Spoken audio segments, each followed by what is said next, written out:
Story time audio ബുക്സിലേക്ക് എല്ലാവർക്കും സ്വാഗതം. ജോയ്സ് എഴുതിയ കാണാത്ത തീരങ്ങൾ. ഡോക്ടർ വിജയ് മോഹൻ ലാപ്ടോപ്പിൽ ചില ഫയലുകൾ തിരയുന്നതിനിടയിൽ സന്ദീപിനോട് പറഞ്ഞു, ഞങ്ങളാരും ആരെയും ചീറ്റ് ചെയ്തിട്ടില്ല. പേഷ്യൻറ്റിൻ്റെ ഫേക്ക് ID ഞങ്ങൾ ഉണ്ടാക്കിയതല്ല. ഇവിടെ അഡ്മിറ്റ് ചെയ്യാൻ കൊണ്ടുവന്നപ്പോഴേ അതുണ്ട്. മുൻപ് ട്രീറ്റ്മെൻറ്റ് നടത്തിയിരുന്ന ഹോസ്പിറ്റലിൽ നിന്നുള്ള ഡിസ്ചാർജ് കാർഡിലും പേഷ്യൻറ്റിൻ്റെ പേര് ശോഭന എന്ന് തന്നെയായിരുന്നു. ഏതെങ്കിലും ഒരു ID പ്രൂഫ് അഡ്മിഷന് മുമ്പ് വേണമെന്ന് ഡോക്ടർ ആവശ്യപ്പെടാഞ്ഞിട്ടല്ലേ? കുറേയധികം വർഷങ്ങളായിട്ട് മെൻ്റൽ ഹോസ്പിറ്റലിൽ കഴിയുന്ന ഒരു പേഷ്യൻറ്റിന് എവിടുന്ന് എന്ത് ID പ്രൂഫ്? വോട്ടേഴ്സ് ID പണ്ടേ ഇല്ല. ആ സ്ത്രീ മനോരോഗിയായി കഴിഞ്ഞ ശേഷമാണ് ആധാർ കാർഡൊക്കെ പ്രാബല്യത്തിലായത്. പിന്നെന്ത് ID പ്രൂഫ്? ഡോക്ടർ അമർഷത്തോടെ തുടർന്നു. വെറുതെ കൈയും കെട്ടി നോക്കി നിൽക്കുന്നവർക്ക് ബ്ലൈൻഡായി ബ്ലെയിം ചെയ്യാൻ പറ്റും. അത് ഈസിയാണ്. യാതൊരു ID പ്രൂഫും ഇല്ലാതെ അഡ്മിറ്റ് ചെയ്തുവത്രേ. 20 വയസ്സിനുള്ളിൽ എന്ത് ID പ്രൂഫ്? പാസ്പോർട്ടോ അതോ ഡ്രൈവിംഗ് ലൈസൻസോ? അത് രണ്ടും എടുത്തിട്ടില്ലാത്തവർ എന്ത് ചെയ്യും? പിന്നെയുള്ളത് വോട്ടേഴ്സ് ID ആണ്.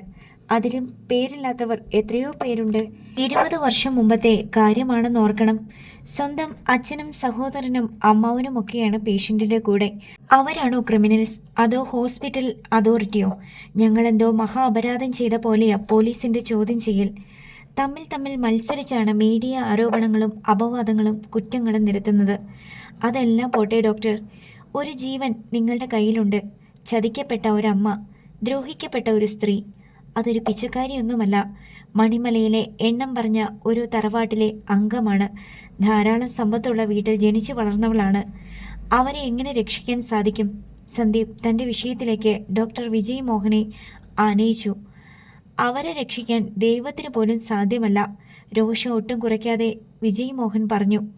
ഒന്നാമത്, അവരുടെ മനോരോഗം ചികിത്സിച്ചാൽ മാറുന്ന അവസ്ഥയിൽ നിന്ന് കുറേ മുന്നോട്ട് പോയി കഴിഞ്ഞു. വീട്ടിൽ സമ്പത്തുണ്ടായിട്ട് കാര്യമില്ല.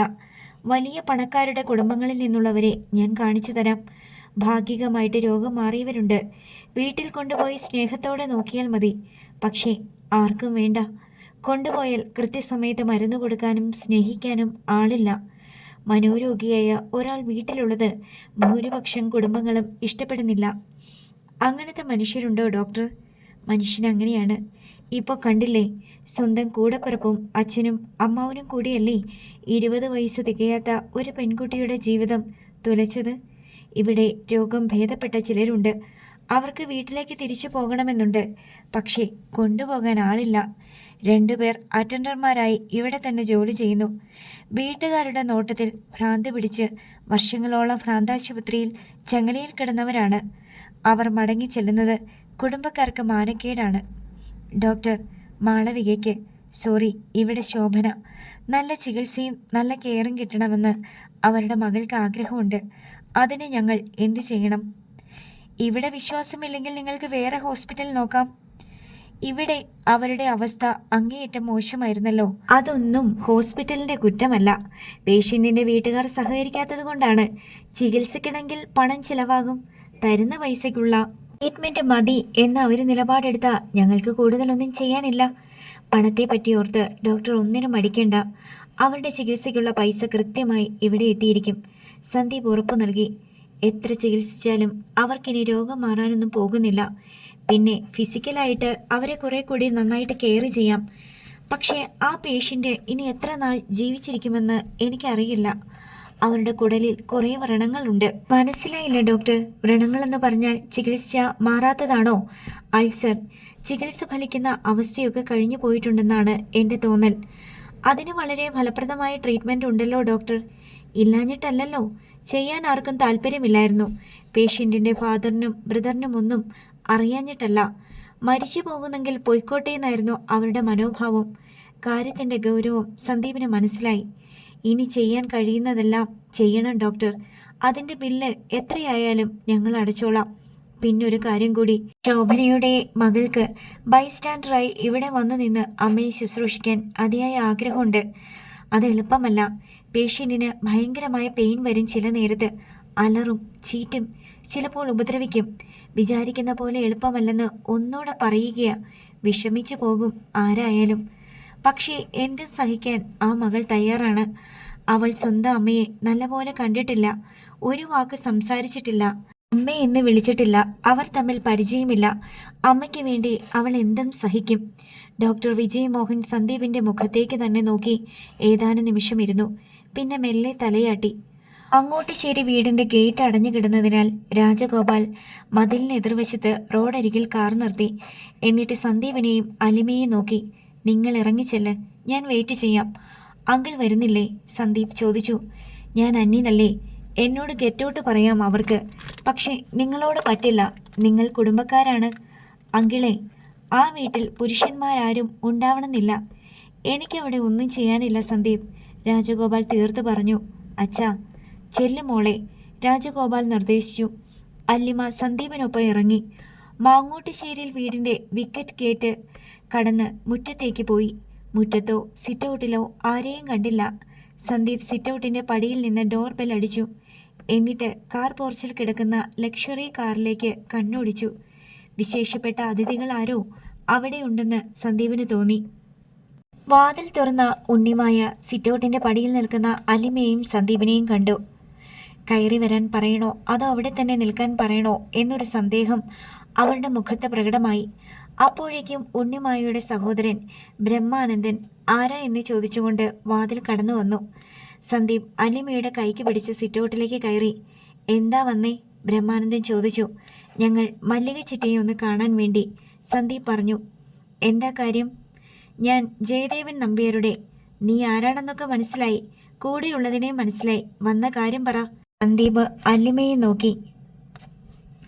അല്ലിമ അല്പം മുന്നോട്ട് നീങ്ങി നിന്ന് പറഞ്ഞു.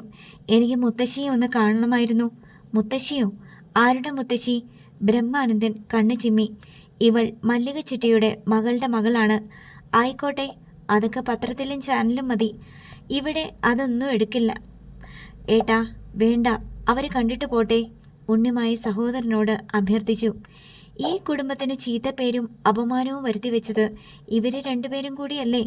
നിന്റെ ഭർത്താവിനെയും അമ്മായി അച്ഛനെയും ജയിലിൽ കയറ്റിയതും ഇവരെ രണ്ടുപേരും ചേർന്ന. ബ്രഹ്മാനന്ദൻ വിട്ടുവീഴ്ചയ്ക്ക് തയ്യാറായില്ല. ഉണ്ണി സിറ്റൗട്ടിലേക്ക് ഇറങ്ങി വന്നു. അലിമയെ കണ്ടതോടെ അവൻ എന്തെന്നില്ലാത്ത സന്തോഷമായി. അവൻ ചിരിച്ചും കൊണ്ട് മുന്നോട്ട് വന്ന് അലിമയുടെ കൈക്ക് പിടിച്ചു. ബാ ബാ. അവൻ അവളെ കൂട്ടിക്കൊണ്ട് വാതിലിന് നേർക്ക് നീങ്ങി. സന്ദീപ് പിന്നാലെ ചെന്നു.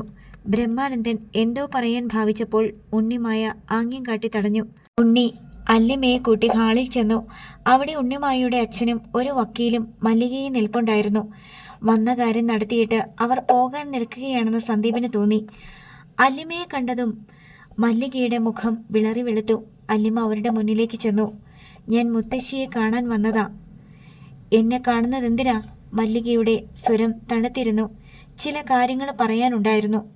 ഇവിടെ നിനക്കൊന്നും പറയേണ്ട കാര്യമില്ല, ഇവിടെയുള്ളവർക്ക് കേൾക്കുകയും വേണ്ട. അതെന്താ മുത്തശ്ശി അങ്ങനെ പറയുന്നേ? നീയും ജയദേവൻ്റെ മോനും കാരണമല്ലേ ഞങ്ങൾക്ക് ഇങ്ങനെയൊരു ദുർഗതി വന്നത്? മുത്തശ്ശി, ഞാൻ വാദത്തിന് വന്നതല്ല. ഒരു സ്ത്രീ കിളിമാനൂരിലെ ഭ്രാന്താശുപത്രിയിൽ കിടപ്പുണ്ട്. എൻ്റെ അമ്മയാണത്. മുത്തശ്ശിയുടെ സ്വന്തം മകളാണ്. മല്ലികയൊന്ന് പതറി. നിനക്കെന്തെങ്കിലും പറയാനുണ്ടെങ്കിൽ ഇവർ പോയിക്കോട്ടെ, തൽക്കാലം അങ്ങോട്ട് മാറി നിൽക്ക്. മല്ലികയുടെ നിർദ്ദേശം മാനിച്ച് അലിമയും സന്ദീപും ഷോക്കേഴ്സിൻ്റെ സമീപത്തേക്ക് മാറി നിന്നു. ഉണ്ണിമായയുടെ അച്ഛൻ അവരെ ഒന്നിരുത്തി നോക്കിയിട്ട് ഒരു ചുവട് നീങ്ങി മല്ലികയോട് പറഞ്ഞു. 30 ദിവസത്തിനകത്ത് ജാമ്യത്തിലിറക്കുന്ന കാര്യം വക്കീലേറ്റിട്ടുണ്ട്. അസ്ഥികൂടം കുഴിച്ചെടുത്തത് ബാലേട്ടൻ്റെ പുരയിടത്തിന്ന്. അയാൾ പോവുകയും ചെയ്തു. നിങ്ങളുടെ മകനെയും ഭർത്താവിനെയും ആരും ഒരു ചുക്കും ചെയ്യാനില്ല. പത്രവും ചാനലും അടിച്ചുവിടുന്ന കാര്യങ്ങളല്ല കോടതിയിൽ വരുമ്പോൾ. മല്ലിക തലയാട്ടിക്കൊണ്ട് കേട്ടു. നിങ്ങൾ ഒന്നുകൊണ്ടും പേടിക്കണ്ട, ഈ കേസ് ഞാൻ ഏറ്റു. അവർക്ക് രണ്ടുപേർക്കും ഒരു പോറലുമില്ലാണ്ട് ഞാൻ ഊരി തരാം. വക്കീൽ അത്രയും പറഞ്ഞിട്ട് സന്ദീപിനെയും അലിമയെയും നോക്കി. അതിനിടയ്ക്ക് വേറെ കുഴപ്പങ്ങളൊന്നും ഉണ്ടാക്കി വെക്കാതിരുന്നാൽ മതി. എൻ്റെ മകളുടെ ഭർത്താവിൻ്റെ കാര്യമായതുകൊണ്ടാണ് ഞങ്ങൾ ഈ കേസിൽ ഇടപെടുന്നേ, മല്ലികയോട് ഉണ്ണിമായുടെ അച്ഛൻ പറഞ്ഞു. ഇതിനിടയ്ക്ക് വേറെ കൈകടത്തലും കുത്തിത്തിരിപ്പും ഉണ്ടായ ഞങ്ങൾ ഈ കേസ് വിട്ടിട്ട് ഞങ്ങളുടെ വഴിക്ക് പോകും. എന്നിട്ട് അഡ്വക്കേറ്റിൻ്റെ നേർക്ക് തിരിഞ്ഞു. പോകാം വക്കീലേ, ഇവിടുത്തെ കാര്യങ്ങൾ കഴിഞ്ഞു. വക്കീൽ തലയാട്ടി. അല്പസമയത്തിനകം 3 പേരും ഹാളിൽ നിന്നിറങ്ങി. ഉണ്ണിമായ അവരോടൊപ്പം സിറ്റൗട്ടിലേക്ക് പോയി. ഉണ്ണിയും മല്ലികയും അവിടെ തന്നെ നിന്നു. ഇനി ഞങ്ങൾക്ക് സംസാരിക്കാമല്ലോ. സന്ദീപ് മല്ലികയോട് ചോദിച്ചു. എന്ത് സംസാരിക്കാനാ? മല്ലിക ചിറ്റയുടെ മോളല്ലേ ഭ്രാന്താശുപത്രിയിൽ കിടക്കണത്?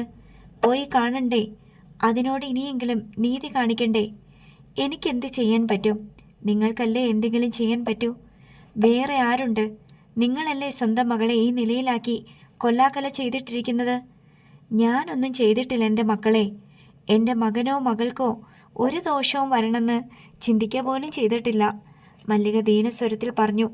പിന്നെന്തുകൊണ്ടാ ഒരേ ഒരു മകൾ എത്രയോ കാലമായി മെൻ്റൽ ഹോസ്പിറ്റലിലാണെന്നറിഞ്ഞിട്ടും ഒന്നും ചെയ്യാത്തത്? അല്ലിമ ചോദിച്ചു.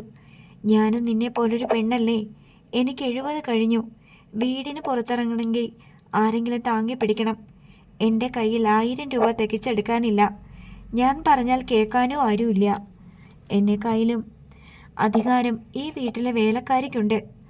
അതിൽ കൂടുതൽ എങ്ങനെ തൻ്റെ നിസ്സഹായാവസ്ഥ വെളിപ്പെടുത്തണമെന്ന് അവർക്കറിയില്ലായിരുന്നു. മുത്തശ്ശിയുടെ മോളെ ഇത്രയും ദ്രോഹിച്ച് ഈ നിലയിലാക്കിയത് മുത്തശ്ശിയുടെ ഭർത്താവും മകനും റിലേറ്റീവ്സും ചേർന്നിട്ടല്ലേ? ആ മോളുടെ ഭർത്താവിനെ കൊന്നു കുഴിച്ചിട്ടത് അവരെല്ലാം കൂടിയല്ലേ? അതറിഞ്ഞപ്പോഴെങ്കിലും എണീറ്റ് നിന്ന് അതിനെതിരെ ശബ്ദിച്ചില്ലെങ്കിൽ പിന്നെന്തിനാ ജനിച്ചതും ഇത്രകാലം ജീവിച്ചതും? രോഷവും സങ്കടവും കൊണ്ട് അലിമയുടെ സ്വരം വിറപൂണ്ടു. എന്നിട്ടിപ്പോഴും മകളോടല്ല അലിവും കടപ്പാടും. അതിനെ ദ്രോഹിച്ചവരെ രക്ഷിക്കാൻ വേണ്ടിയല്ലേ ആ വക്കീലിനെയൊക്കെ കൂട്ടി ഒരു കൂട്ടർ വന്നിട്ട് പോയത്? എന്തൊക്കെ ചെയ്തിരുന്നാലും എനിക്കെൻ്റെ ഭർത്താവും എൻ്റെ മോനുമാ വലുത്. 4 പേരെ കൊന്നിട്ട് വന്നാലും എന്നെ നിലത്തിട്ട് ചവിട്ടിയാലും ഞാൻ അവർക്കെതിരായിട്ട് നിൽക്കുകയില്ല. നീ പറയുന്ന എൻ്റെ മകൾ 10-23 കൊല്ലം മുമ്പ് ഈ വീട്ടിൽ നിന്ന് പോയവളാ. അതോടെ ഞങ്ങളുടെയൊക്കെ മനസ്സിൽ നിന്നും പോയി. അതുകൊണ്ട് ആ മകളോട് ചെയ്ത ക്രൂരതയും ദുഷ്ടതയും നല്ലതായോ? അവളുടെ ഭർത്താവിനെ കൊന്നു കളഞ്ഞിട്ട് അവൾ പ്രസവിച്ച കുഞ്ഞിനെ തെരുവിലെറിഞ്ഞതും അവളെ ഭ്രാന്തിയാക്കിയതും അവൾ പേരിലുണ്ടായിരുന്ന സ്വത്ത് സൂത്രത്തിൽ കൈവശപ്പെടുത്തിയതും സൽപ്രവൃത്തിയായിരുന്നോ? ഇതൊന്നും നല്ലതാണെന്ന് ഞാൻ പറയത്തില്ല.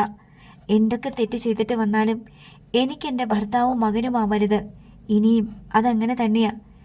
ഞങ്ങളിപ്പോൾ വന്നത് മെൻ്റൽ ഹോസ്പിറ്റലിൽ കിടക്കുന്ന എൻ്റെ അമ്മയെ സഹായിക്കാൻ നിങ്ങൾക്ക് പറ്റുമോയെന്നറിയാൻ വേണ്ടിയാ, അല്ലിമ അവസാന ശ്രമം എന്ന മട്ടിൽ ചോദിച്ചു.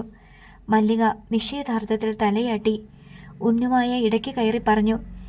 ഇവിടെ ആണുങ്ങൾ ഓരോന്ന് തീരുമാനിച്ചുകൊണ്ടിരുന്നത്. അവരോട് ചോദിക്കാതെ ഇവിടുത്തെ സ്ത്രീകൾ ഒന്നും ചെയ്യാറില്ല. ഇവിടുത്തെ ആണുങ്ങൾ ജയിലിലല്ലേ? അവർ പുറത്തിറങ്ങട്ടെ. എല്ലാ കാലത്തും അവർ ജയിലിൽ കിടക്കില്ലല്ലോ. അവർ പുറത്തിറങ്ങുന്നതിന് മുമ്പേ നിങ്ങൾക്കൊരു രോഗം വന്നു, ചികിത്സിക്കാൻ പറ്റില്ലേ? അല്ലിമ ചോദിച്ചു. നീ ഇപ്പോൾ ഞങ്ങളുടെ ശത്രുസ്ഥാനത്താണ് നിൽക്കുന്നേ. നീയും കൂടി കാരണമാ അവർക്ക് ജയിലിൽ കയറേണ്ടി വന്നത്. എന്നിട്ട് നിന്നെ ഞങ്ങൾ സഹായിക്കണോ? ഉന്നമായ രോഷാകുലയായി. ഞാൻ കാരണമല്ല അവർ ജയിലിൽ കയറിയത്. കൊലപാതകം ചെയ്തിട്ട് എന്നെ സഹായിക്കാനല്ല ആവശ്യപ്പെട്ടത്. ഈ നിൽക്കുന്ന സ്ത്രീയുടെ മകളെയാണ്. അവർക്കും കൂടി അവകാശപ്പെട്ട സ്വത്താണല്ലോ നിങ്ങളെല്ലാം കൂടി കൈവശപ്പെടുത്തി വെച്ചിരിക്കുന്നേ. ഓ, നീ കണക്ക് പറയാൻ വന്നതാണോ? വന്നത് കണക്ക് പറയാനല്ല, പക്ഷേ ഇനി ഞാൻ കണക്ക് പറയും. എൻ്റെ അമ്മയ്ക്ക് കിട്ടേണ്ടിയിരുന്ന പാതി സ്വത്ത് കണക്ക് പറഞ്ഞ് തന്നെ വാങ്ങും. അത് വിറ്റുണ്ണാൻ വേണ്ടിയല്ല, എൻ്റെ അമ്മയെപ്പോലെ ചതിക്കപ്പെട്ടവരെ സഹായിക്കാൻ വേണ്ടി ഞാനത് ഉപയോഗിക്കും. അല്ലിമ ധാർമ്മിക രോഷത്തിൽ പറഞ്ഞു. നിനക്കുള്ള മറുപടി ഞങ്ങളുടെ ആണുങ്ങൾ തന്നോളും, ഉണ്ണിമായ പറഞ്ഞു. സന്ദീപ്, നീ ഇവളെ വിളിച്ചോണ്ട് പോ. ഞങ്ങളോട് വെറുതെ വഴക്കിന് നിൽക്കണ്ട, മല്ലിക ആവശ്യപ്പെട്ടു. ഞങ്ങൾ പോയിക്കോളാം. പക്ഷേ മല്ലിക ചിറ്റിയിൽ നിന്ന് ഞാൻ ഇങ്ങനെയൊരു പെരുമാറ്റം പ്രതീക്ഷിച്ചില്ല. മകളുടെ ഭർത്താവിനെ കൊന്നു കുഴിച്ചിട്ടതിനും മകളെ ഭ്രാന്തിയാക്കി 10-23 വർഷം ഭ്രാന്താശുപത്രിയിൽ അടച്ചതിനും നിങ്ങൾ പറയുന്ന ന്യായം ഞാൻ ശരിക്ക് കേട്ടു. ഇവിടുത്തെ ആണുങ്ങൾ ഇനി എത്ര നാളുണ്ടാവും നിങ്ങളുടെ കൂടെ? മല്ലിക ചിറ്റ സന്ദീപിൻ്റെ നേർക്ക് നോക്കി പകച്ചു നിന്നു. സന്ദീപ് അല്ലിമയെ നോക്കിയിട്ട് പറഞ്ഞു. വാ പോകാം, ഇത് വേറൊരു ഭ്രാന്താശുപത്രിയാ. സന്ദീപ് അല്ലിമയും കൂട്ടി മാങ്ങോട്ടിശ്ശേരി തറവാട്ടിൽ നിന്നിറങ്ങി. നീണ്ട കോറിഡോറിലൂടെ നടന്നു പോകവേ ഡോക്ടർ വിജയ് മോഹൻ പറഞ്ഞു. റൂം സെറ്റ് ചെയ്തിട്ടുണ്ട്. നിങ്ങൾ ഡിമാൻഡ് ചെയ്തതെല്ലാം ആയിട്ടില്ലെങ്കിലും ഇപ്പോൾ ഹൈജീനിക് ആയിട്ടുള്ള കെയറും മെഡിക്കേഷനുമാണ്. നോക്കാൻ നേഴ്സിംഗ് അസിസ്റ്റൻ്റ് സ്പെഷ്യൽ ഡ്യൂട്ടിയിലുണ്ട്. നിങ്ങൾ സാറ്റിസ്ഫൈഡ് അല്ലെങ്കിൽ പറഞ്ഞാൽ മതി. 2ാമത്തെ ഫ്ലോറിലെ റൂമിന് മുന്നിൽ അവർ എത്തി. അഴിവാതിലുള്ള മുറിയാണ്. അകത്തേക്ക് നോക്കാൻ ഡോക്ടർ ആംഗ്യം കാട്ടി. അല്ലിമയും സന്ദീപും രാജഗോപാലും വാതിലിനോട് ചേർന്ന് നിന്ന് നോക്കി. വൃത്തിയുള്ള കട്ടിലും കിടക്കയും അതിൽ ഒരു സ്ത്രീ കമിഴ്ന്നു കിടക്കുന്നു. പേഷ്യൻ്റും കംഫർട്ടബിൾ ആണെന്ന് തോന്നുന്നു, വിജയ് മോഹൻ പറഞ്ഞു. ഒരു നേഴ്സ് അവിടേക്ക് വന്നു. വാതിൽ തുറക്കാൻ ഡോക്ടർ നിർദ്ദേശിച്ചപ്പോൾ നേഴ്സ് വാതിൽ തുറന്നു. ഡോക്ടർ മുമ്പേ മുറിയിൽ കയറി. പിറകെ രാജഗോപാൽ, അതിനും പിന്നിൽ അലിമയും സന്ദീപും. ശോഭന, ഡോക്ടർ ഉറക്കെ വിളിച്ചു.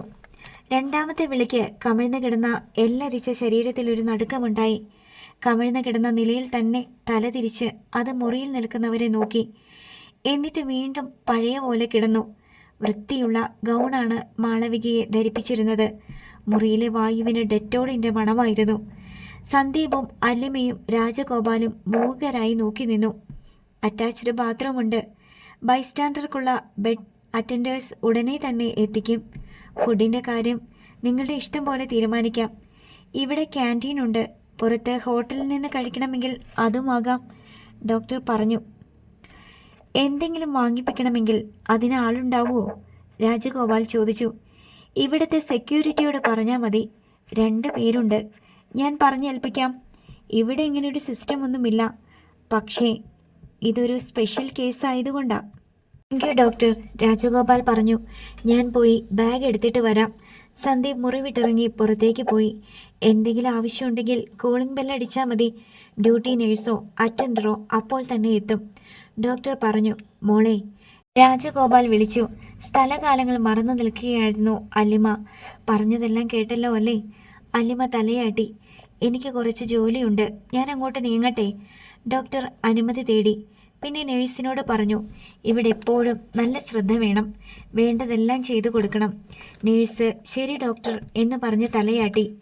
ഡോക്ടർ റൂമിൽ നിന്ന് പോയി. മോളെ, രാജഗോപാൽ വിളിച്ചു. അല്ലിമ സങ്കടത്തിൽ കുതിർന്നു നിൽക്കുകയായിരുന്നു. നിനക്ക് പറ്റുന്നുണ്ടെങ്കിൽ മാത്രം ഇവിടെ നിന്നാൽ മതി. എപ്പോൾ വേണമെങ്കിലും നിനക്ക് തിരിച്ചു പോരാം. ഒരു ഫോൺ കോൾ മതി. എനിക്ക് പറ്റുവച്ചാ, അല്ലിമ അചഞ്ചലമായ മനസാന്നിധ്യത്തോടെ പറഞ്ഞു.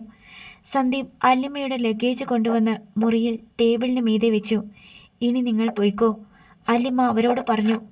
ഇന്ന് എന്തായാലും ഞങ്ങൾ പോകുന്നില്ല. ഇവിടെ ഏതെങ്കിലും ഹോട്ടലിൽ മുറിയെടുത്ത് താമസിക്കും. നീ തനിച്ചാണെന്ന് വിചാരിക്കണ്ട. നിന്റെ വിരൽ തുമ്പിലുണ്ട് ഞങ്ങൾ 2 പേരും. ഒരൊറ്റ കോൾ മതി. എനിക്കറിയാം വച്ചാ, അതല്ലേ എൻ്റെ ഏറ്റവും വലിയ ധൈര്യം. അപ്പോൾ ഞങ്ങൾ ഇറങ്ങട്ടെ? നാളെ തിരിച്ചു പോകുന്നതിന് മുമ്പ് വന്ന് കാണാം, സന്ദീപ് യാത്ര പറഞ്ഞു. ഞാൻ വിളിച്ചോളാം സന്ദീപേട്ടാ, വിഷമിക്കരുത്. ഇതൊന്നും നമ്മുടെ തെറ്റുകൊണ്ട് സംഭവിച്ചതല്ല, മറ്റുള്ളവർ ചെയ്ത ക്രൂരതയാണ്, സന്ദീപ് ഒന്നുകൂടി ഓർമ്മിപ്പിച്ചു. ഒരിക്കൽ കൂടി യാത്ര പറഞ്ഞ് അവർ 2 പേരും മുറി വിട്ടിറങ്ങിപ്പോയി. എന്താവശ്യമുണ്ടെങ്കിലും വിളിച്ചാൽ മതി എന്ന് പറഞ്ഞ് നേഴ്സും പോയി. അല്ലിമ മാളവികയുടെ ബെഡിൽ ചെന്നിരുന്നു. എല്ലിച്ച ആ രൂപം നോക്കി ഇരിക്കെ അവളുടെ മനസ്സിലൂടെ പല ചിത്രങ്ങളും കടന്നുപോയി. അമ്മയുടെ ചെറുപ്പം, അച്ഛനുമായിട്ടുള്ള സ്നേഹം, അതിൻ്റെ പേരിലുണ്ടായ കോലാഹലങ്ങൾ, പോലീസ്, കോടതി, എല്ലാ പ്രതിസന്ധികളെയും അതിജീവിച്ച് അമ്മ അച്ഛൻ്റെ ഒപ്പം നിലകൊണ്ടത്, അച്ഛനെ കാണാതായതു മുതൽ അമ്മ അനുഭവിച്ച മനോവേദനയും കാത്തിരിപ്പും, പോണ്ടിച്ചേരിയിലെ പ്രസവത്തിന് ശേഷം കുഞ്ഞിനെ നഷ്ടപ്പെട്ടതു മുതൽ അമ്മ അനുഭവിച്ച ആദിയും മാനസിക പീഡനവും. കണ്ണു നിറഞ്ഞിട്ട് അല്ലിമ്മയുടെ കാഴ്ച മങ്ങി. അവൾ മാളവികയുടെ ശുഷ്കിച്ച കൈത്തലം പിടിച്ചു. അത് തണുത്തിരുന്നു. ചൂടുള്ള സ്പർശം തിരിച്ചറിഞ്ഞ് മാളവിക അവൾ ഇരിക്കുന്നിടത്തേക്ക് മുഖം തിരിച്ചു നോക്കി. അല്ലിമ്മയ്ക്ക് ഉൾക്കിടലമുണ്ടായി. ചാവാൻ കിടക്കുന്ന നായ ഏതോ ശബ്ദം കേട്ട് തലതിരിച്ച് ദീനമായി നോക്കുന്നത് പോലെയായിരുന്നു ആ നോട്ടം. അല്ലിമ്മയുടെ തൊണ്ടയിൽ കരച്ചിലിൻ്റെ അലകൾ വന്നു കുടുങ്ങി. ആ കൈത്തണ്ട് തലോടിക്കൊണ്ട് അവൾ കരച്ചിലോടെ അമ്മേ എന്ന് വിളിച്ചു.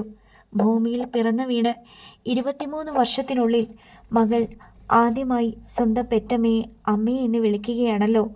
സങ്കടത്തിൽ ശബ്ദമില്ലാതെ കരഞ്ഞ് ഒരിക്കൽ കൂടി അവൾ അമ്മേ എന്ന് വിളിച്ചു. അവളുടെ കരച്ചിലും ഏങ്ങലടികളും കണ്ണീർ അടർന്നു വീഴുന്ന മുഖവും നിമിഷങ്ങളോളം നോക്കിക്കൊണ്ട് കിടന്ന ശേഷം മാളവിക ചിരിച്ചു.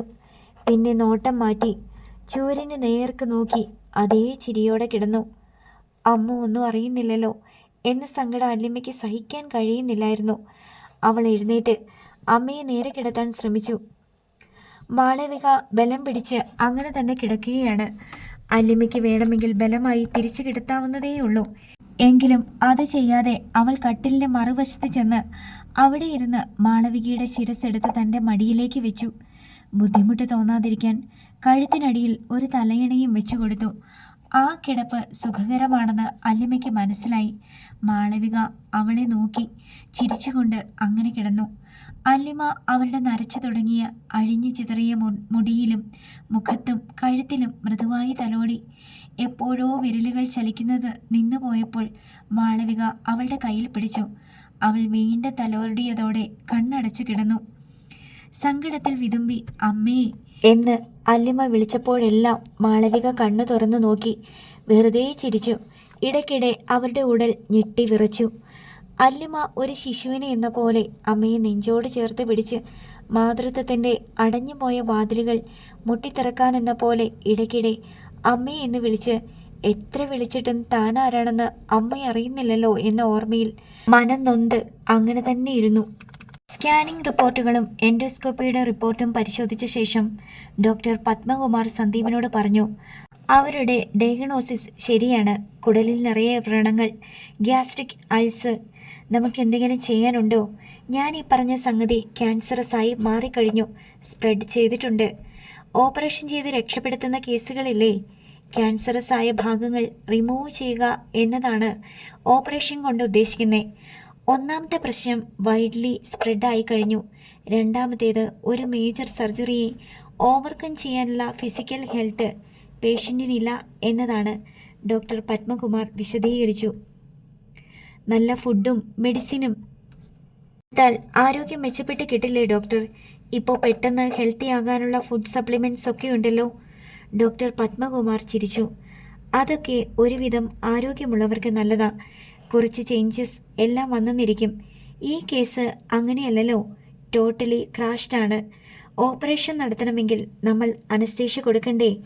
ഓപ്പറേഷൻ കഴിയുമ്പോൾ പേഷ്യൻറ്റിന് ബോധം തിരിച്ചു കിട്ടണമല്ലോ. അങ്ങനെ ബോധത്തിലേക്ക് വരാനുള്ള ആരോഗ്യമില്ല. ബ്ലഡിൽ ഓക്സിജൻ ലെവലും തീരെ കുറവാണ്. വെന്റിലേറ്റർ സൗകര്യമൊക്കെ ഇങ്ങനെയുള്ള പേഷ്യൻറ്റിന് വേണ്ടിയുള്ളതല്ലേ? സന്ദീപ് സംശയം പ്രകടിപ്പിച്ചു. ഓക്സിജൻ ലെവൽ തീരെ താഴ്ന്നു പോയാൽ ജീവൻ പിടിച്ചു നിർത്താനുള്ള ഒരു മെഷീൻ മാത്രമാണത്. മെഷീൻ മാറ്റുമ്പോൾ ബോഡി തനിയെ അതിൻ്റെ ഫങ്ഷൻസ് ചെയ്യണം. അതിനുള്ള ആരോഗ്യം ഈ പേഷ്യൻറ്റിനില്ല. അപ്പോൾ പ്രതീക്ഷയ്ക്ക് വകയൊന്നുമില്ലേ? ഞാനൊന്ന് ചോദിക്കട്ടെ, എന്തിനാ? ആ സ്ത്രീ രക്ഷപ്പെട്ടിട്ട് എന്ത് ചെയ്യാനാ? അവർക്ക് ആരെയും അറിയില്ല. അൽഷിമേഴ്സ് വന്ന് ഓർമ്മ മിക്കവാറും നഷ്ടപ്പെട്ട് കഴിഞ്ഞു. ഇത്ര പരിതാപകരമായ അവസ്ഥയിൽ അവരുടെ ജീവിതം കുറേ കൂടി നീട്ടിക്കൊണ്ട് പോയിട്ട് എന്തിനാണെന്ന എൻ്റെ ചോദ്യം. ഡോക്ടർ, അവരുടെ മോളാണ് ബൈസ്റ്റാൻഡറായിട്ട് കൂടെ നിൽക്കുന്നത്. ആ സ്ത്രീ സ്വന്തം കുഞ്ഞിനെ ഒരു പക്ഷെ കണ്ടിട്ടുകൂടി ഉണ്ടാവില്ല. ഇപ്പോൾ സംഭവിച്ചിരിക്കുന്നത് എന്താണെന്ന് വെച്ചാൽ അമ്മയ്ക്ക് മകളെ തിരിച്ച് കിട്ടുകയല്ല, മകൾക്ക് അമ്മയാണ് തിരിച്ചു കിട്ടിയിരിക്കുന്നത്. സംഭവങ്ങളൊക്കെ ഞാൻ ന്യൂസ് പേപ്പറിലും ചാനലിലും വായിച്ച് ചെയ്തതാണ്. പക്ഷേ ആ അമ്മയ്ക്ക് അറിയില്ലല്ലോ അത് മകളാണെന്ന്. ഇനി അറിയാനും പോകുന്നില്ല. പിന്നെ എന്ത് കാര്യം? മകൾ അമ്മയെ തിരിച്ചറിഞ്ഞല്ലോ. മകൾക്കാണ് അമ്മയെ വേണ്ടത്, അമ്മയ്ക്ക് മകളെയല്ല. ഓക്കെ, എനിക്ക് മനസ്സിലായി. ഇപ്പോൾ അതൊക്കെ നല്ലതാണ്. പക്ഷേ കുറച്ച് കഴിയുമ്പോൾ അമ്മയുടെ ദുരിതവും വേദനയും കണ്ടിട്ട് മകൾക്ക് തോന്നും അവർ മരിച്ചു പോകുന്നതായിരുന്നു നല്ലതെന്ന്. സന്ദീപിൻ്റെ മുഖത്ത് നിരാശ വന്നു കൂടി. ഞാൻ വലിയ പ്രതീക്ഷയോടെയാണ് ഡോക്ടറെ കണ്ടത്. എന്നേക്കാൾ പ്രതീക്ഷയിലിരിക്കുകയാണ് അല്ലിമ. നമുക്ക് എന്ത് ചെയ്യാൻ പറ്റും? ഇവിടുത്തെ ICU യൂണിറ്റുകളിൽ ദിവസവും ഡെത്ത് സംഭവിക്കുന്നുണ്ട്. പല പ്രായത്തിലുള്ളവർ, പലതരത്തിലുള്ള രോഗങ്ങൾ. എല്ലാവരെയും രക്ഷിക്കണമെന്ന ഞങ്ങളുടെ ആഗ്രഹം. പക്ഷേ ഞാൻ ചെന്ന കുട്ടിയോട് എങ്ങനെ പറയുമെന്നാണ്. പേഷ്യൻറ്റിൻ്റെ ഹെൽത്ത് സ്റ്റേബിളാകുമ്പോൾ ഓപ്പറേഷൻ നടത്താമെന്ന് പറഞ്ഞാൽ മതി. അത് സത്യവുമാണല്ലോ. ഡോക്ടർ പത്മകുമാർ സ്കാനിംഗ് റിപ്പോർട്ടുകളെല്ലാം വലിയ ഹോസ്പിറ്റൽ എൻവലപ്പിനുള്ളിൽ പാക്ക് ചെയ്ത് സന്ദീപിൻ്റെ നേർക്ക് നീട്ടി. സന്ദീപ് എഴുന്നേറ്റു. Thank you doctor, welcome, see you. Sandeep consulting റൂമിൽ നിന്ന് ഇറങ്ങി നൈരാശ്യത്തോടെ ഗ്രൗണ്ടിലേക്ക് നടന്നു. ഇനി എന്ത് എന്ന ചോദ്യം ഉത്തരമില്ലാതെ ചിന്തയിൽ കുരുങ്ങിക്കിടക്കുന്നു. അശ്വിനി ഹോസ്പിറ്റലിലെ ഡോക്ടർ വിജയ് മോഹൻ്റെ ഉപദേശം സ്വീകരിച്ചാണ് സന്ദീപ് മാളവികയെ തിരുവനന്തപുരത്തെ സൂപ്പർ സ്പെഷ്യാലിറ്റി ഹോസ്പിറ്റലിലേക്ക് കൊണ്ടുവന്ന് വിദഗ്ധ പരിശോധനകൾക്ക് വിധേയമാക്കിയത്. അതെല്ലാം തീർന്നു കിട്ടാൻ തന്നെ 2 ദിവസമെടുത്തു. 2 ദിവസവും കിളിമാനൂരിലെ അശ്വിനി ഹോസ്പിറ്റലിൽ നിന്ന് ആംബുലൻസിലാണ് മാളവികയെ തിരുവനന്തപുരത്ത് കൊണ്ടുവന്നതും തിരികെ കൊണ്ടുപോയതും. രക്തപരിശോധനകളുടെ റിപ്പോർട്ടും സ്കാനിംഗ് റിപ്പോർട്ടും കിട്ടാൻ പിന്നെയും 1 ദിവസം കൂടി വേണ്ടി വന്നു. ഗ്യാസ്ട്രോ എൻട്രോളജി ഡിപ്പാർട്ട്മെൻറ്റ് ചീഫാണ് ഡോക്ടർ പത്മകുമാർ. അദ്ദേഹം കൈയൊഴിഞ്ഞാൽ പിന്നെ ആശയ്ക്ക് വകയില്ലെന്ന് തന്നെ അർത്ഥം. സന്ദീപ് പാർക്കിംഗ് ഗ്രൗണ്ടിലെത്തി. റിപ്പോർട്ടുകൾ അടങ്ങിയ കവർ സീറ്റിലേക്കിട്ടു. കാർ വെയിലത്ത് ചുട്ടുപഴുതിരുന്നു. ഡോറുകൾ തുറന്നിട്ട് കാർ സ്റ്റാർട്ട് ചെയ്ത് AC ഓൺ ചെയ്ത് സീറ്റിൽ ചാരിയിരുന്നു. കാറിനുള്ളിലെ വായുവിൻ്റെ ചൂട് അസഹ്യമായിരുന്നു. സന്ദീപിൻ്റെ ഫോണിലേക്ക് കോൾ വരുന്നുണ്ടായിരുന്നു. ഡിസ്പ്ലേ നോക്കിയപ്പോൾ കിഷോർ. ഹലോ, നീ എത്തിയോ കിച്ചു? ആ, ഹോസ്പിറ്റലിൻ്റെ ഗേറ്റിലുണ്ട്. സന്ദീപേട്ടൻ്റെ കാർ കാണുന്നില്ല. ഞാൻ തിരുവനന്തപുരത്താ. ചേടാ, ഞങ്ങളിനി എന്ത് ചെയ്യും? ഞങ്ങളോ? ആരാ ഈ ഞങ്ങൾ? സോഫി വന്നിട്ടുണ്ട് എൻ്റെ കൂടെ. എന്തിന്? സന്ദീപിന് എന്തുകൊണ്ടോ നീരസമാണ് തോന്നിയത്. അവൾക്ക് അല്ലിയുടെ അമ്മയെ കാണണം എന്നൊരാഗ്രഹം. അവളല്ലേ നമുക്ക് വഴി കാട്ടി തന്നത്. ഓ, ഞാനിവിടുന്ന് തിരിക്കുന്നേ ഉള്ളൂ. 1 മണിക്കൂറെങ്കിലും വേണ്ടിവരും അവിടെ എത്താൻ. നിങ്ങൾ ഹോസ്പിറ്റലിൽ കയറി ഡോക്ടർ വിജയ് മോഹനെ കാണണം. അദ്ദേഹത്തോട് ഞാനിപ്പോൾ തന്നെ ഫോൺ ചെയ്ത് പറഞ്ഞോളാം. ഓക്കെ, കിഷോർ പറഞ്ഞു. സന്ദീപ് കോൾ കട്ട് ചെയ്തിട്ട് കാർ സ്റ്റാർട്ട് ചെയ്തു. പാർക്കിംഗ് ഗ്രൗണ്ടിൽ നിന്ന് റോഡിലേക്ക് കാർ ഇറക്കി. കുളിമുറിയിലെ കസേരയിലിരുത്തി കുളിപ്പിച്ച് തുവർത്തിയ ശേഷം മാളവികയെ തോളത്തെടുത്തുകൊണ്ടാണ് അല്ലിമ കിടക്കയിലേക്ക് കൊണ്ടുവന്നത്. 10-12 വയസ്സുള്ള ഒരു ബാലികയെ എടുക്കുന്നത്ര ഭാരമേ ഉണ്ടായിരുന്നുള്ളൂ. ബെഡ്ഷീറ്റുകളും പാഡുകളും പില്ലോ കവറുകളും എല്ലാം അതിനു മുമ്പേ തന്നെ മാറ്റി പുതിയവ ഇട്ടിട്ടുണ്ടായിരുന്നു. അല്ലിമ ഒരു കുട്ടിയെ ഡ്രസ്സ് പിടിപ്പിക്കും പോലെ മാളവികയെ അലക്കിയ ഗൗൺ ധരിപ്പിച്ചു. തൻ്റെ ദേഹത്തേക്ക് ചേർത്തിരുത്തി മുടി ചീകി മെടഞ്ഞുകൊടുത്തു. മാളവിക ചിരിയോടെ ഇരുന്നു. ഇടയ്ക്ക് അല്ലിമയെ അമ്മ എന്ന് വിളിച്ചു. ആദ്യമൊക്കെ ആ വിളി കേൾക്കുമ്പോൾ അല്ലിമ വിചാരിച്ചത് അമ്മ തന്നെ തിരിച്ചറിഞ്ഞുവെന്നും തൻ്റെ അമ്മയാണെന്ന് പറയുകയാണെന്നുമായിരുന്നു. പക്ഷേ പിന്നീട് മനസ്സിലായി, അമ്മ തന്നെയാണ് അമ്മ എന്ന് വിളിക്കുന്നത്. അമ്മയാണ് തൻ്റെ മകൾ. ഭക്ഷണം കോരി കൊടുക്കുന്നു, മടിയിൽ കിടത്തുന്നു, കുളിപ്പിക്കുന്നു, വസ്ത്രം ഇടിവയ്ക്കുന്നു, മടിയിൽ കിടത്തി താരാട്ട് പാടി തലോടി ഉറക്കുന്നു. ഒരമ്മ സ്വന്തം കുഞ്ഞിന് ചെയ്തു കൊടുക്കുന്ന പോലെ. അതുകൊണ്ടാവാം തന്നെ അമ്മയെന്ന് വിളിക്കുന്നത് എന്ന് വിചാരിച്ചു. അതൊന്നുമല്ല യഥാർത്ഥ സംഗതി എന്നറിയാൻ പിന്നെയും സമയമെടുത്തു. അല്ലിമ മാളവികയ്ക്ക് ടാൽക്കം പൗഡർ ഇട്ടുകൊടുത്തു. മുഖത്ത് ക്രീം പുരട്ടി മടിയിലേക്ക് കിടത്തി. ചിരിച്ചുകൊണ്ട് മാളവിക അവളുടെ നേർക്ക് വിരൽ ചൂണ്ടി അമ്മ എന്ന് വിളിച്ചു. അല്ലിമ ആ കൈ പിടിച്ച് വിരലിൽ ഉമ്മ വെച്ചു. എന്നിട്ട് സങ്കടത്തോടെ പറഞ്ഞു, ഞാൻ അമ്മയല്ല, ഈ അമ്മയുടെ മോളാ. എന്നെ മോളേന്ന് വിളിക്കേ. ഒരു പ്രാവശ്യം ഒന്ന് വിളിക്കേ മോളേന്ന്. അപ്പോഴും മാളവിക വിരൽ ചൂണ്ടിക്കൊണ്ട് ശബ്ദമില്ലാതെ ചിരിച്ചു വിളിച്ചു, അമ്മ. ഞാൻ മോള്, മോൾ. അല്ലിമ സ്വയം തൊട്ട് കാണിച്ചു. ഇത് അമ്മ, എൻ്റെ അമ്മ. അവൾ ചൂണ്ടുവിരൽ കൊണ്ട് മാളവികയുടെ കവിളത്ത് തൊട്ടു. അമ്മ. മാളവിക ഉരുവിട്ടു. ഇത് എൻ്റെ അമ്മ, ഞാൻ മോൾ. മോളേന്ന് വിളിക്ക്. അമ്മ. അല്ലിമയെ തൊട്ട് മാളവിക വിളിച്ചു. അല്ലിമ സങ്കടത്തോടെ അവരെ 2 കൈകൊണ്ട് വാരിയെടുത്ത് നെഞ്ചോടടക്കി പിടിച്ചു. അവൾക്ക് കരച്ചിലും വന്നു. ഡ്യൂട്ടി നേഴ്സ് വാതിൽക്കലെത്തി 2 പേർ കാണാൻ വന്നിട്ടുണ്ടെന്ന് അറിയിച്ചു. അല്ലിമ ബെഡിൽ നിന്ന് എണീറ്റ് നോക്കുമ്പോൾ അഴിവാതിലിനപ്പുറം നേഴ്സ്, അതിനു പുറകിൽ കിഷോറും സോഫിയയും. അല്ലിമ വേഗം വാതിൽക്കലേക്ക് ചെന്നു. നേഴ്സ് വാതിൽ തുറന്നു. കിഷോറും സോഫിയയും അല്ലിമയെ ആകാംക്ഷയോടെ നോക്കി. ഞങ്ങൾക്ക് അകത്തോട്ട് വരാൻ പറ്റുമോ? കയറി വാ, അല്ലിമ ക്ഷണിച്ചു. അവളുടെ കണ്ണിലെ നനവ് സോഫിയ കണ്ടു. അല്ലിമ സങ്കടപ്പെട്ടിരിക്കുമായിരുന്നോ? എന്താ അങ്ങനെ ചോദിച്ചേ? അല്ലിമ തിരക്കി. കണ്ണിൽ നനവ് കാണാം. ഈ കുട്ടിക്ക് എപ്പോഴും സങ്കടമേ ഉള്ളൂ, നേഴ്സ് പറഞ്ഞു. ഞങ്ങൾ വന്ന് നോക്കുമ്പോഴെല്ലാം കണ്ണ് തുടയ്ക്കണത് കാണാം. കിഷോറും സോഫിയയും കിടക്കയ്ക്കരികെ നിന്നു. മാളവിക കിടക്കയിൽ കുറുകെ എന്ന വണ്ണമാണ് കിടക്കുന്നത്. ഇതെന്താ ഇങ്ങനെ? സോഫിയ ചോദിച്ചു. ഞാൻ അമ്മയെ കെട്ടിപ്പിടിച്ച് വർത്തമാനം പറഞ്ഞുകൊണ്ടിരിക്കുമായിരുന്നു. അപ്പോഴാ നിങ്ങൾ വന്നത്. അല്ലിമ പുറം കൈകൊണ്ട് കണ്ണുകൾ തൂത്തു. അമ്മ വർത്തമാനം പറയോ? ഞാൻ അമ്മയോട് പറയും. കൂടെ കൂടെ ഞാൻ അമ്മയോട് മിണ്ടിക്കൊണ്ടിരിക്കും. എല്ലാം നല്ല നീറ്റാണല്ലോ. നേഴ്സിംഗ് അസിസ്റ്റൻസ് എല്ലാ ദിവസവും വന്ന് ക്ലീൻ ചെയ്യുന്നുണ്ടല്ലേ? സോഫിയ തിരക്കി. ഞാനാ അമ്മയുടെ നേഴ്സിംഗ് അസിസ്റ്റൻറ്റ്. ഞങ്ങളെ ആരെ അടുപ്പിക്കത്തേയില്ല, ഡ്യൂട്ടി നേഴ്സ് വാതിൽക്കൽ നിന്ന് പറഞ്ഞു. കെയർ ചെയ്യാനൊക്കെ ഞങ്ങളോട് ചോദിച്ച് 1 ദിവസം കൊണ്ട് തന്നെ പഠിച്ചു. നേഴ്സ് വാതിൽ ചാരിയിട്ട് തിരികെ പോയി. സന്ദീപേട്ടൻ തിരുവനന്തപുരത്ത് ഹോസ്പിറ്റലിൽ പോയതാ. നിങ്ങൾ വരുന്ന പറഞ്ഞിട്ടുണ്ടായിരുന്നോ? അല്ലിമ ചോദിച്ചു. ഒന്ന് സൂചിപ്പിച്ചിരുന്നു. ഞങ്ങൾ ഇവിടെ എത്തിയപ്പോൾ വിളിച്ചു. ഇങ്ങോട്ട് തിരിച്ചെന്നാ പറഞ്ഞത്. സോഫിയ മാളവികയെ അടിമുടി നോക്കി. ബോഡി തീരെ വീക്കാണല്ലോ. ഇതിലും കഷ്ടമായിരുന്നു. ബെഡ് സോറും പെയിനും. ഇപ്പോൾ കുറച്ച് ബെറ്റർ ആയതാ, അല്ലിമ പറഞ്ഞു. സോഫിയ മാളവികയുടെ കൈത്തണ്ട പിടിച്ച് നാടിമെടുപ്പ് നോക്കി. മാളവിക അവളെ നോക്കി ചിരിച്ചു. അല്ലിമ വെറുതെ പരിചയപ്പെടുത്തി. ഇത് സോഫിയ. അമ്മ പണ്ട് എന്നെ പ്രസവിച്ച ഹോസ്പിറ്റലില്ലേ, പോണ്ടിച്ചേരിയിലെ ക്ലോണി ഹോസ്പിറ്റൽ, അവിടുത്തെ നേഴ്സാ. മാളവിക സോഫിയയുടെ നേർക്ക് വിരൽ ചൂണ്ടി. അമ്മ, ഇതാരാണെന്ന് പറയട്ടെ? കിഷോറിനെ കാട്ടി അല്ലിമ മാളവികയുടെ ശ്രദ്ധ ക്ഷണിച്ചു. ഇതാണ് കിഷോർ. ദേ ഈ സുന്ദരി കുട്ടിയെ കല്യാണം കഴിക്കാൻ പോണ ആൾ. സോഫിയയ്ക്ക് നാണം വന്നു. കിഷോർ പുഞ്ചിരി തൂകി. അവൻ്റെ നേർക്കും മാളവിക വിരൽ ചൂണ്ടി. അമ്മ. അമ്മയോ? സോഫിയ ആശ്ചര്യപ്പെട്ടു. എന്നെയും അമ്മയെന്ന് വിളിക്കും, അല്ലിമ പറഞ്ഞു. എനിക്കത് കേൾക്കുമ്പോൾ നെഞ്ച് പൊടിയണ പോലെയാ. എന്നെ മോളേന്ന് വിളിച്ച് കേൾക്കാൻ കൊതിയാ. അപ്പോഴാ അമ്മ. അല്ലിമയുടെ ഖണ്ഡമിടറി. അതെന്താ അമ്മയെന്ന് വിളിക്കണത്? സോഫിയ ചോദിച്ചു. ഈ ഹോസ്പിറ്റലിൽ വന്നപ്പോഴേ അങ്ങനെയായിരുന്നത്രേ. ഇതിനു മുമ്പ് ചികിത്സിച്ച ഹോസ്പിറ്റലിലെ നേഴ്സുമാരിൽ കുറേ പേർ ക്രിസ്ത്യൻ നൺസ് ആയിരുന്നത്രേ. സന്ദീപേട്ടൻ അന്വേഷിച്ചിട്ട് പറഞ്ഞതാ. അവരെ അമ്മയെന്ന് വിളിച്ച് പിന്നെ ഓർമ്മ പോയപ്പോൾ ആ വാക്ക് മാത്രം ബാക്കിയായി. എല്ലാവരും അമ്മയാ.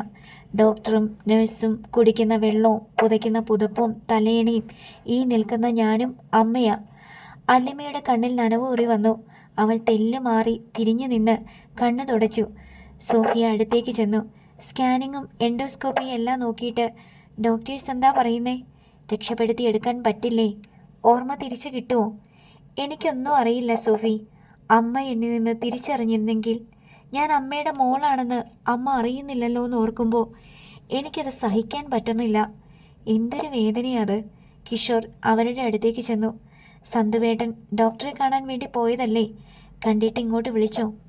ഇല്ല. വരുമ്പോൾ പറയൂലോ. എനിക്കൊന്നും ചോദിക്കാൻ തോന്നൂല. എനിക്ക് വേണ്ടിയല്ലേ ഈ ഓട്ടം മുഴുവൻ? സാരമില്ലെന്നേ, എല്ലാം ശരിയാകും. സോഫിയ അവളെ സ്വാന്തനിപ്പിക്കാൻ ശ്രമിച്ചു. അടുത്ത ഭാഗം നാളെ.